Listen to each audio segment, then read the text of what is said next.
Hey everybody, welcome back to the eBay shop. My name's Corey. I'm Teresa. And we are Grams and Pops Vintage, and today we're going to talk about several different things, but part of it is kind of the many hats you wear as eBay sellers or as resellers, period. The different jobs that you have to do this full time. Yep, there are lots. Yep. So we're going to talk about some stuff we bought. We're going to talk about the platform a little bit. We're going to talk about a new experiment we're going to try, and also kind of the many hats you wear. And we're going to talk about some awesome sales. Some awesome sales, apparently. I'm excited about them. We're going to throw that in there. So, as usual, we do have things that have to go out. Apparently, they're the awesome sales. And we're going to get into those. What's the first one? We sold some bug repellent. We sold 2 bottles of, it's bug repellent, but it's all natural bug repellent. It is Rodent Sheriff Pest Control. It's ultra pure peppermint spray. Yep. And that, yeah, you pretty much said it. It's basically just concentrated peppermint spray. Yep. Where'd those come from? These came from our estate sale bio. We had multi-quantity of this new unopened. Yep. And these sold for 2 bottles. There's 2 bottles included in this. Yep. They sold for $29.99 plus shipping. Rodent Sheriff. Okay. Here's one of my exciting things. Well, you're excited. You excited about that? Remember where I bought my last one? Vegas. Yeah. This one I did not buy in Vegas. That one I bought on our highway sale. Yep. But we affectionately refer to this as stripper glitter. Look at all the glitter in the bottom of it. Yeah, the glitter's all at the bottom. You shake it up good. Tip it upside down. Yeah, you'd have to. Try to get all that glitter out of there. But yeah, it's Diamond Shimmer Mist. It is. It is Kawaii Lei Flower Diamond Shimmer Mist by Bath and Body Works. Yep. My stripper glitter. What'd that sell for? $20 plus shipping. Did we say what the bug stuff sold for? Yeah, $29.99 plus shipping. Okay, I wasn't sure. All right. All right, we're back for another sticker feature. Let's see who we got. I picked this one in advance, so there's no sticker picker. We picked them all in advance. Let's be serious. Like, your finger's not randomizing anything. It is randomizing. We got New Jersey Picker. That's Chris. Do you want to tell us about Chris's channel? I'm going to tell you I don't watch. He does. I don't. Chris's channel is primarily a picker channel. Not primarily. It's almost exclusively a picker channel. So he picks thrift stores and stuff like that. So go check out Chris. I know he's also a moderator over on the Trash Cash Facebook group. If that makes you like him less or more, I don't know. But go check out Chris's channel. He's got a pretty good picking channel. All right, so the first topic for today is a buy that we made recently. It made us nervous. Like, we actually left this sale. We did, and then he hemmed and hawed, is that how they say that? Hemmed and hawed the whole way to a community-wide sale and a Barbie doll pickup that I had scheduled. Yeah, we did. We left town, went to a community-wide. It was a really small community. I think it was like 10 sales.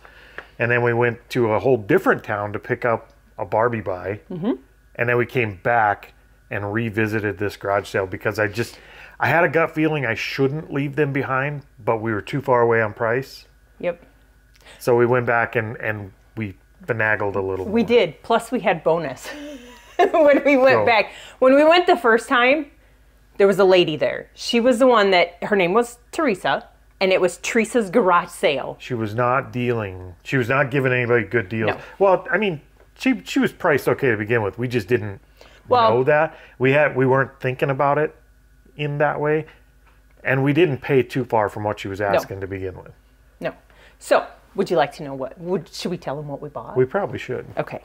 We bought, I'm gonna hold this one up because it won't tip. We bought this. And this. And 2 more trays. 4. Yeah, we bought 4 trays of rings. Now, the 2 that she just showed you are actually trays of, we sorted them out while we were there because when we came back, we were just gonna sort everything that said 925 or some kind of gold stamp. Yep. And we were going to buy just those because they were asking $5 a ring initially. We had already negotiated a deal that got us down to $1 a ring if we bought them all, but there was over 200 rings there. Yep, and this set I know 100%, everything in here is either 1418 or S925. Yep. So we started negotiating. When we came back, we said, okay, we got down to $1 a ring if we bought them all. What if we go through and pick out a good chunk of them? We do it at $2 a ring. So, I'm modeling while you're doing it. So we did. And they did agree to that after a little bit of back and forth that they would do it for $2 a ring if we bought a bunch. We picked out 86 rings, I believe is what it was.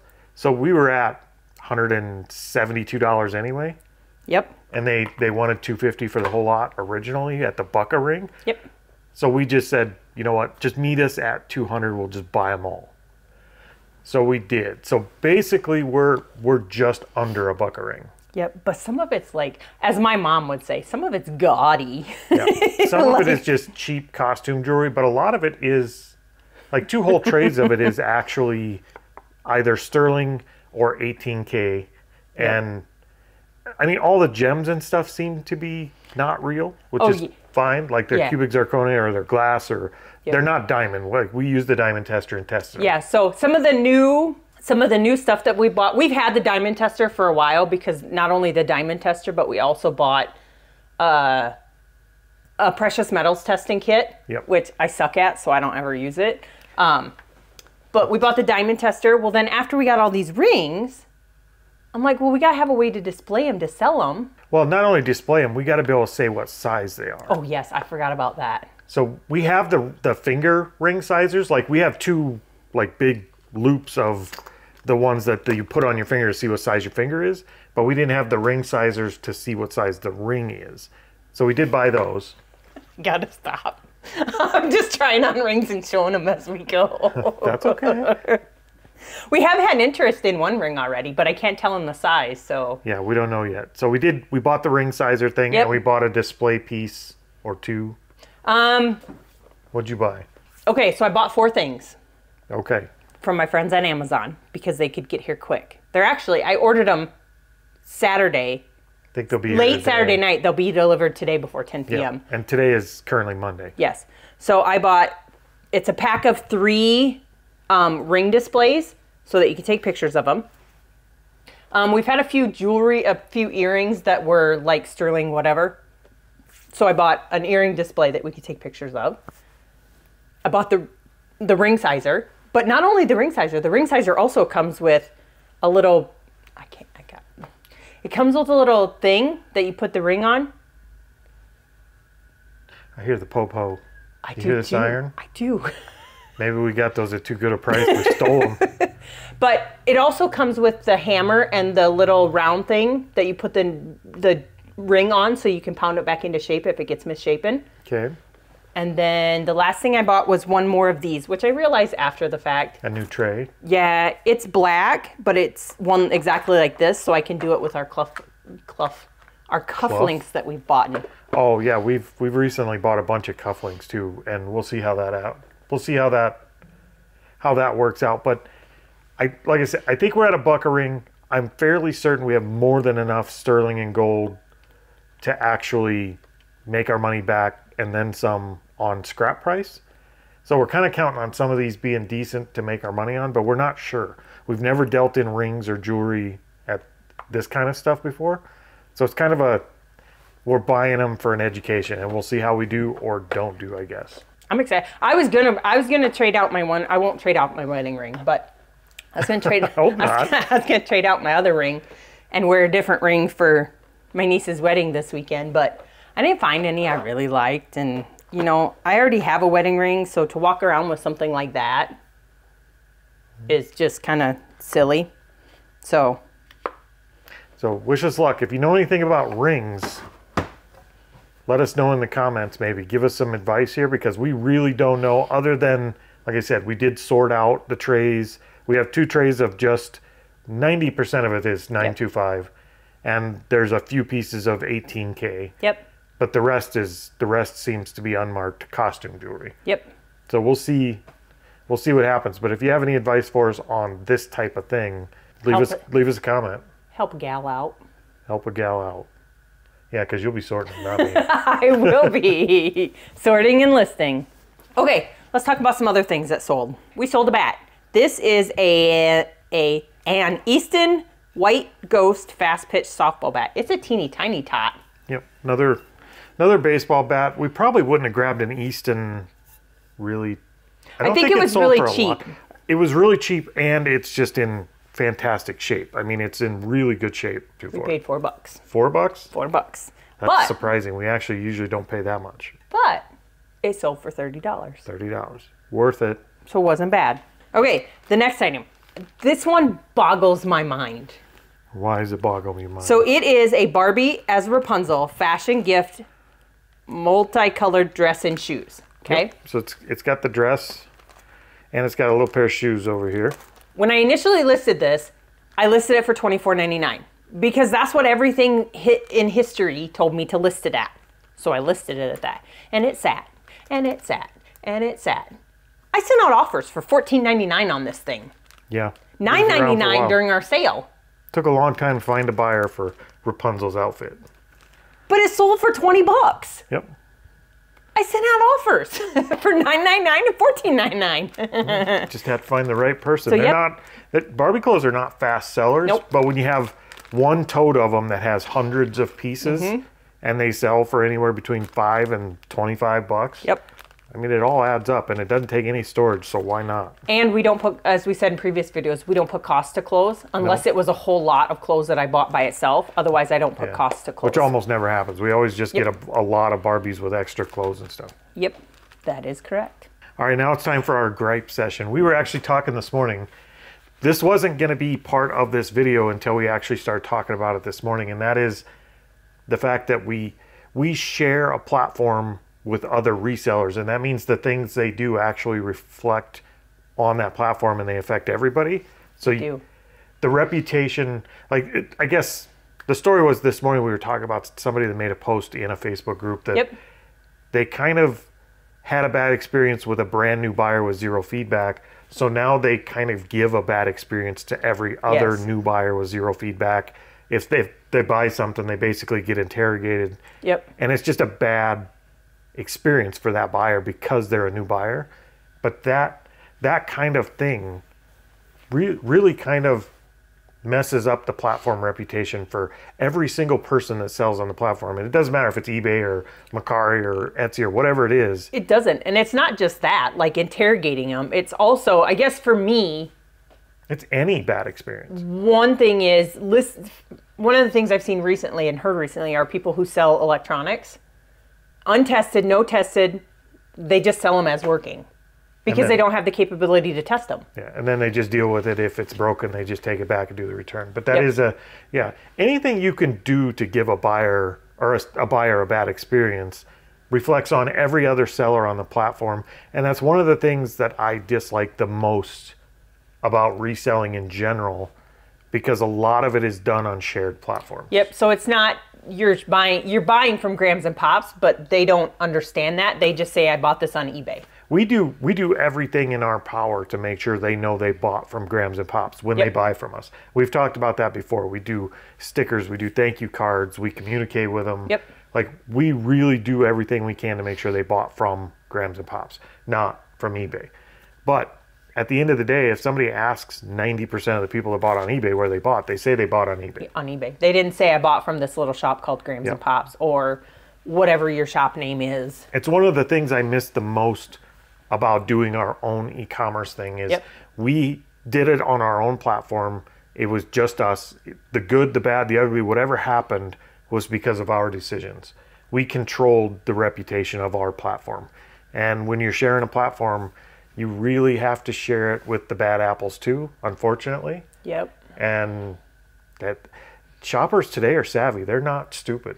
No, and they look, a lot of people say they don't look at stuff, but there's a lot of people I've seen that look at your feedback and look at, how your pictures are and that type of stuff. And well, I think the biggest argument for feedback is just that feedback doesn't matter, but feedback matters if you don't have any or if you have really bad feedback. Yep. Having good feedback doesn't matter because that's the norm. So, but that may be the norm, but it only takes one bad experience on eBay for somebody to say, I'm never buying on eBay again. And I kind of had that. I ordered something on eBay and the person took forever to ship it. Yeah. And then I finally got it like way late after they said it. Yeah. So that's something that's out of our control, and the only thing we can do is make sure our customers get a good experience. But I think it is, I'm not a pessimist, but I think that is kind of a losing battle because you don't, no matter how many good experiences you give, they only have to buy one thing from a bad seller to have a bad experience. To be done with eBay, which is unfortunate, but I guess we would just have to plead to everybody out there watching, if you're going to sell on one of these platforms, just know you're representing every other seller out there and do better. I mean, that's what we try to do. We try to make sure that if one of our buyers goes to another buyer, they still have a good experience. Because we want them to stay on that platform. Right? Mm-hmm. All right. Well, off our high horse. Okay. The next item we sold is something we've been dabbling a little bit more in lately. I finally got around to listing like the 8 or 10 of them that we had. And so we sold a Delco Chevy S10 Blazer factory AM/FM cassette player radio. Yep. There it is. Just an old car radio. Not all car radios are good. A lot of them are not great. And stay away from like the Pioneer, the aftermarket factory stereos, because you can get those anywhere. Some of them are very expensive. The one we did get, yeah. The one thing you have to remember, we did do a video on this, any radio that's like 2000 and newer, for the most part, has a security code if it's a digital radio. And when they get it, they're going to need a digital code to actually activate the radio. It's a security feature. Yep. We did a video on it where we talked about the website where we can actually buy those codes and send to them. You just need to get the numbers off the radio. Yep. Make sure you get good pictures of all the tags. Yep. And we just had to do that recently. We just had to do it on that one. We sold, I don't even remember what it was, radio, and they messaged and they're like, hey, do you have the code? It's asking for the code. So I just hop on that website as soon as they message me that, drop in the stuff, and I give them the code. And the 2 times, knock on wood, that we've had to do it, the codes have worked perfectly, and they were so thankful to have those. And the only warning I would give you on that is don't buy the code ahead of time. Wait until they reach out to you and ask for the code, because when you request the code, it's a time period. Well, when you not just that, when you request the code, if the code doesn't work, you only have so long to reach back out to them to verify that the code works. Right. So we wait until they get it, install it. It'll ask them for a code. We wait for them to reach out, and then we can get them the code within 12 hours usually. Correct. So this last time, it was like less than an hour I got him that code. Yep. Another thing we're doing with the electronics and car parts or anything that could be opened up recently is these little security stickers. Yep. It's kind of hard to see on there, but it's an anti-tamper sticker. Yep. So if they try and peel that off, if you push it on there really good, if they try and peel it off, that sticker will leave parts of it on there so you can see that they played with it. And they're all serial numbered. They're individual, like they're not going to get repeated, and we're just buying those off Amazon. They're pretty cheap. I think we got like 500 of them for like $10. We could put them in we'll put them in our Amazon shop if you're interested in those. But pretty much anything that can be opened up and snag the parts out of. Yeah. We've just cut off the middleman and made sure that can't happen by putting those on. Yep. And then we get a good picture of them. Just make sure if you buy the stickers, I went with the ones that just say anti-tamper. Yep. There are some that say warranty void, and there's no warranty on this radio anyway. Yeah. So I chose to stay away from those because there is no warranty on the stuff you buy in from. Well, we didn't need that anyway. We needed a number on the sticker so we could make sure it was the same sticker. Yep. And we needed a sticker that couldn't be messed with. So they're like the holographic ones or whatever. Yep. So definitely do that. The website to get your codes from, if you go to our website, gramsandpopsvintage.com, we have a link in the top for resources. We have a little spreadsheet that's got all kinds of resources in it. That website is in there if you're interested in that. We're not affiliates. We don't get anything out of it. It's a site we found helpful, so we put together a list of stuff we use. Yep. So, do you want to know what that one sold for? Because we got on off in a tangent. Yeah, that's probably a good idea. That one sold for $75 plus shipping. Yeah, for an old Blazer radio. Yes. All right. What do we got next?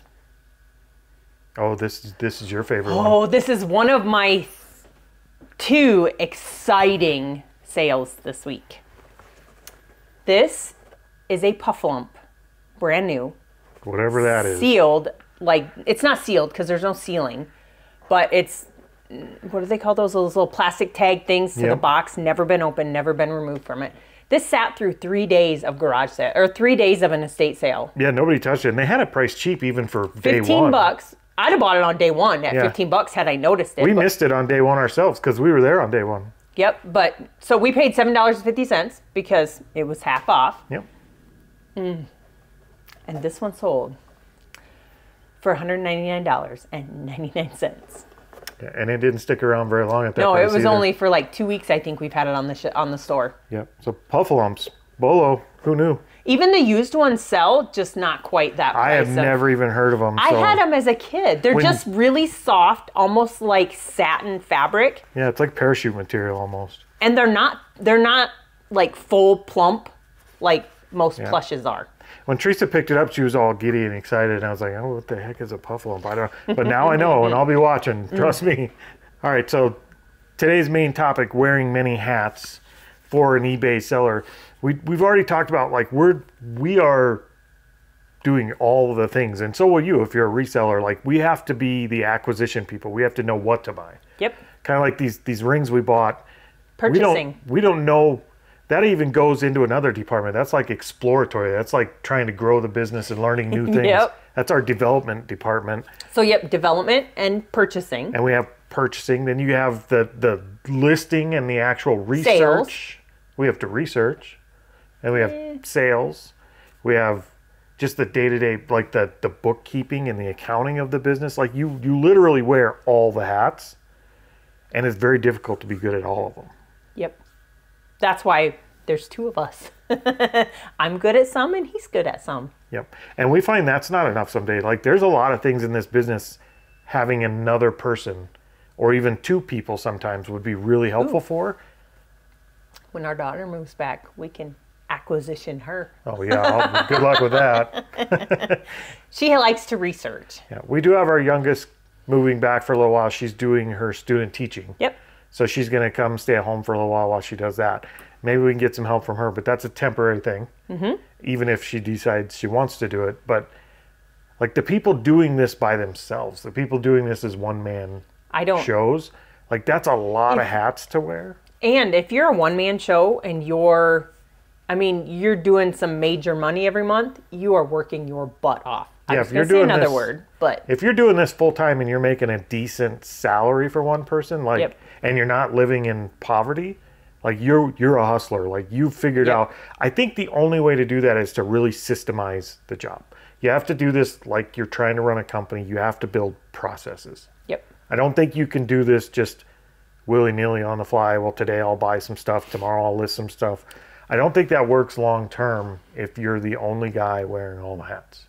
Like you have to find a way to build systems. Yep, and that's why we've seen other people say when we go sourcing, we go together. It's not something that we go, okay, Corey gets to go sourcing this day while I list stuff, and then I get to go sourcing this day while Corey lists stuff, because we both do. I don't want to say we both when we're outsourcing, we both find different stuff. So I don't think we can do it that way. We do, but we also have the collective brain power of both of us put together when we need it. So if we need to make a decision, like we talked for 4 hours about buying those rings. And I even considered doing the phone a friend thing to other resellers to find out because we just weren't sure. And we talked it out and we just looked at it logically at $1 a ring. Can we break even? Can we make it work to where if we break even and we learn something, we won. If we make money, we won twice. Yep. So, but we had both of us to talk it out. I could have argued with myself all day and never made a decision. If you think about it, the return on it, going back to the rings, which we probably shouldn't have because we talked about those earlier, but we only paid $1 a ring for them. So if you sell them for $5 to $10 a piece, you're already flipping your money. And if we don't sell any of them, we're out a couple $100. We're out like $200. Yep. So that would suck, but it's still, we basically had to have the conversation are we willing to risk that for the learning experience? Yep. And we could still take those 2 trays and throw them in a scrap jar and take them in for melt. And I think we can get our money back. So it is relatively a hedged bet. It's a safe bet here. Yep. We did take a calculated risk, but it's a small one. Yeah.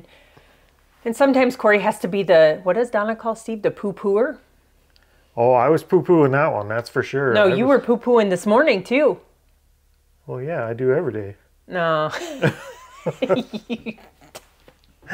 No, because we were looking at some storage units and 3 of them ended up dropping off because the person must have paid it. Like, there was an hour left on 3 of those. An hour left, so she's asking for a fairly quick decision, and she's looking at 4 U-Hauls worth of stuff in 4 different storage units. No, 3 U-Hauls. One was a tiny storage unit. And when she goes to show me, it's a lot of furniture and beds, and there was a motorcycle and like 6 tires in one. Mm-hmm. Like and we don't need the inventory. Yeah, but that's I guess that kind of goes into the same topic. When you're wearing many hats, it can be very easy to get sucked into the addiction of the buying side. Mm-hmm.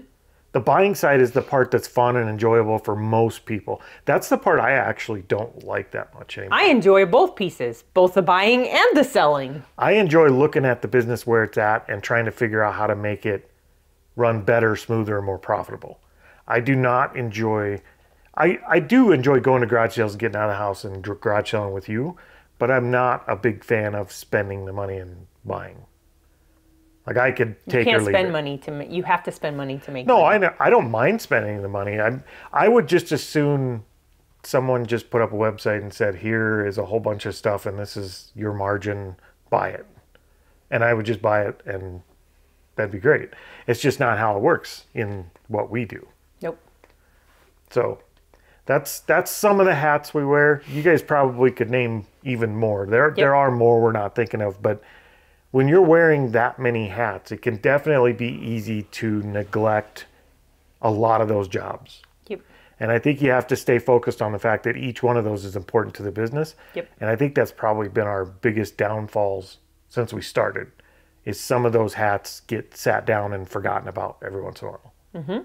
So I don't know, that's not a topic. We're not trying to teach you anything. We just wanted to kind of point it out, and you guys are welcome to discuss it in the comments and let us know what you think about it. But it is something we're just kind of recognizing, is the fact that there's so many, and the fact that they all have weight and they're all important. And only one of those hats seems to get worn most days. Yep. And I give props to whoever does it by themselves. Yeah, you guys are crazy. I don't know how you do it. Like, kudos to you guys. Other than they don't have to worry about, like, unaliving their significant other. What are you talking about? You know? Fine, buy the storage unit. Jeez. Okay, this is my second exciting sale, even though I was mad at Corey for it. But you were mad at me for this one? Yes. So this is, as I said in our previous video, I was talking about fixing watches. This is a men's Tissot sapphire crystal stainless quartz stainless steel watch. And it's actually ticking away. It is. That was the one of the watches that I fixed, that I was able to fix. The other one I was not able to fix, even replacing the battery. So it is in good shape. It's a nice looking watch. This was an amazing flip. Wow. Because it was in a bag with a Fossil watch, and the lady wanted 50 cents for the bag. For both watches. So I paid 25 cents for this watch. Fixed it, have $6 in a battery, I think. Yeah, and probably 30 minutes of time monkeying around. And it sold for $100. It was listed for $119.99, but somebody decided to take an offer on it before I had a chance to review it. 25 cents into 100, if you pass that up or try and negotiate and lose that offer, I think you're just a little bit crazy. We probably could have got it. I don't disagree, but that was just too good of an offer to pass up. We had to take it. So yes, that 25 cents into 100, and I'm going to take that deal every day. Okay. I got to give some background on these items. I only have like less than 10 of them left. These items are little pewter soldiers. They are. They are actually, this one's a 1981 Franklin Mint Officer Royal Horse Artillery 1815 soldier figure. They are pewter. Yep, they're cool painted little pewter guys. As I'm going to use another word again, hemmed and hawed. We struggle bust rather now we were going to buy these. We did, because she wanted a lot for them. She did. They were not giving these things away. No, I'm pretty sure I paid $100 for them. Yep. in Vegas when we went out to Vegas for the Trash to Cash And bash. that was dealing. Like, we got her down. Yeah. Well, because then she had a whole nother lot of them that were other little pewter figures. And we weren't going to touch those. No. So these ones, I didn't see a whole lot about them. The ones I did see, some of them went for good money. I mean, I had some of them that went, most of them were listed at $20. Yep. I way surpassed my $100 that I paid for it. I think it was $100. Yep. We bought those while we were in Vegas at the Trash to Cash meetup. Is it the Trash to Cash bash or just Trash to Cash meetup? I don't know. I think it was just the meetup. I don't know what they call it. I don't remember. It was in Vegas. But this one sold for $16 plus shipping. Yep. Most of them sold anywhere from $19 to $40, I think. We're getting through them. And we've made our money back on them at this point. So I only had to they're sell all 5 profit. to get my $100 back. Yep. All right. And last but not least here, we're going to talk about a little bit of an experiment we're doing. We are running out of our thank you cards that we put in every package. That were professionally designed by Grams. Yeah, they're a little bit ugly, but they're not terrible.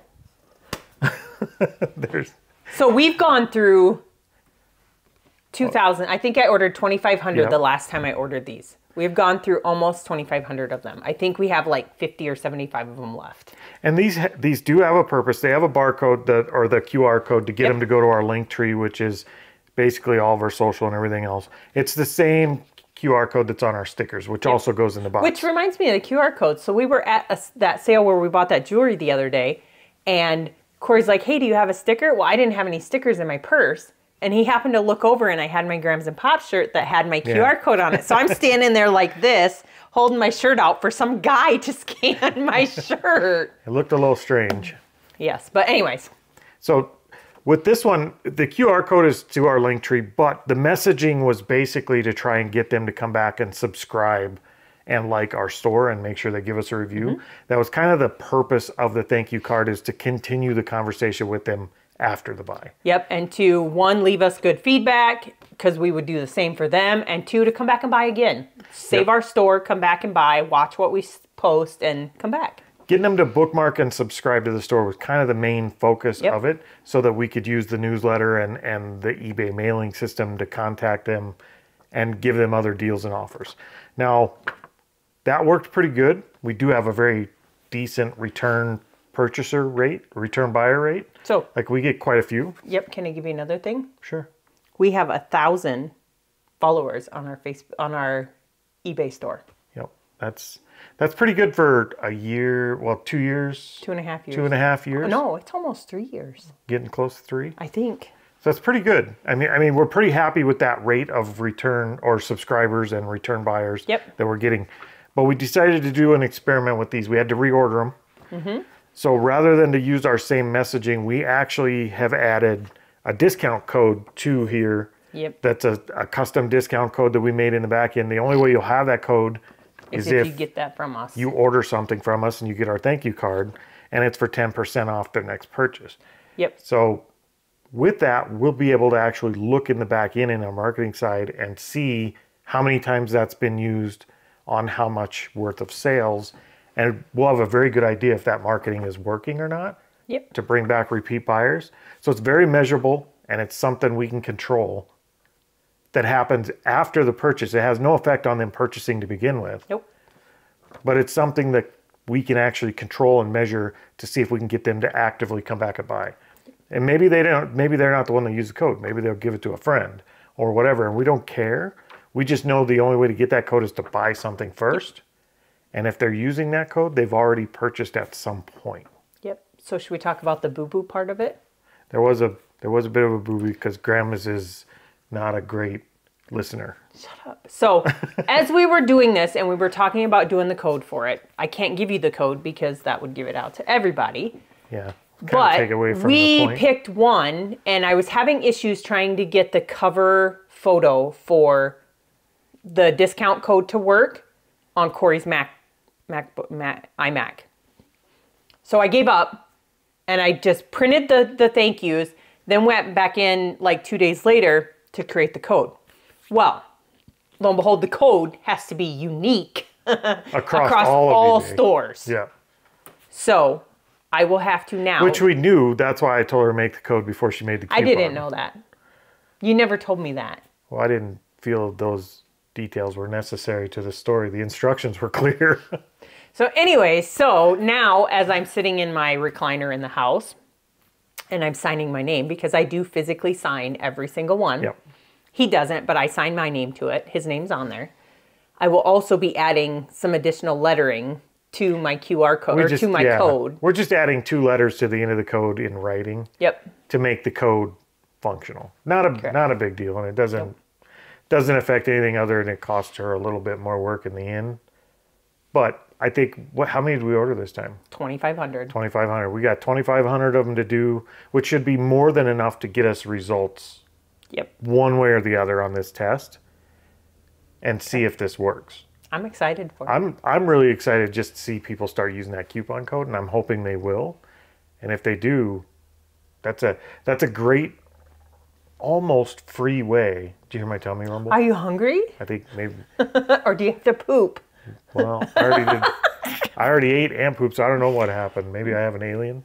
No, it's a great, almost free way to see to market your store and get more people to come in. So we'll see if it works. It's sure better than paying a percentage on promoted listings, which we do anyway, but yep. It sure is better than paying more. Yep, but if they bookmark your store and they come in and look at your stuff and then decide, hey, I want to buy this, I got this code. So, I don't know. That's what we're trying. Again, we're telling you to leave a lot of comments today, but let us know in the comments, are you guys trying any kind of experiments? Are you doing anything that's not like eBay theory, but actually measurable? Because I hear a lot of people doing things that are theoretical on eBay and nobody really has a way to measure them. It'd be great to hear from other people that are experimenting with stuff that's actually measurable. Yep, and we did, I guess when we had our sale, you can see those details in the back end of there, how much we sold. And we did really good on our sale. Yeah, I think it was like $1,500 worth of stuff in 2 weeks. Yep. So, yeah, I'm a big fan of anything that's measurable. If it's not measurable, it's not really repeatable, is it? No. You don't really know what you did. I mean, it's just guessing, and I feel like it works kind of stuff. And Corey doesn't do feelings. Teresa's shirt bundles up my idea of how I care about your feeling if it works or not. Wow. So okay. All right, that was the end of it. We do have a couple more products. Stick around for just a minute. We'll get through them. Okay, so this next item, I am absolutely thrilled. When the offer came through, if they'd have came through for $10, I'd have accepted the offer on this stupid thing. Early buy. This was one of the few things that we bought early on. Pretty sure we bought it at an estate sale here in Madison that happened in the summer. Yep. We saw them and immediately thought, oh, Campbell's Kids Cups from 1990? That's got to be, like, what a score. Bolo. No. No low. No low. We don't pick up Campbell's stuff. We don't pick up, what do they call those? Collectible plates. This is like trying to sell off a collection of Norman Rockwell glasses. No, we have those too. Yeah, we have those too, just in case. This is like buying this is like selling off some Beanie Babies. Yeah. We actually could have stuffed a Beanie Baby in each cup and maybe moved them quicker. Maybe. So when the offer came in, these were listed at $25. When the offer came in for $20, yes, I freaking jumped on it. I'm like, yep. It took me 2 seconds to hit accept on that offer. So, there they go. We'll pack them up, make sure they arrive safely. Yes. And someone else can enjoy them. Yes. This was another good one, wasn't it? This was. I went back and forth on it, but at the price of $10 for the entire box of this stuff, to me, it was a no-brainer once I saw that it was like homeschooling stuff. So this is the entire first grade reading program, reading 1 answer key. They have books 1A through 1I, and then it has a handbook and it has a Bible. Whole bunch of homeschool first grader books. Yep, and that one sold for $89.99, and I've already sold 4 other books out of that. Yep. So I am beyond way in the profit on my $10 buy. Yeah, the homeschool stuff has been really good, like way better than I thought it was going to be. When we bought it, even paying $10 for it, we were like, should we? Yes, sir, you should. We will do it again if we find them. So I did though, in a couple of those books. You can go put them down. I'll keep talking. In those books, I did start flipping through them, and like those were 100% reading books, so there's no writing in it, but some of them were actual workbooks. So I did go through with an eraser. I need to get one of the, like the big erasers, the purple erasers. that we do, like the pink ones, so that I can erase stuff if I ever come across those again. So, but yeah, that was a good one. $89.99 plus shipping. All right, I think that's it for today. So we've got to go put on yet one more hat because we've got packing to do, and that's another job. Packing and shipping. So we're going to go get to that. We will see you guys next time. Hasta la vista, baby.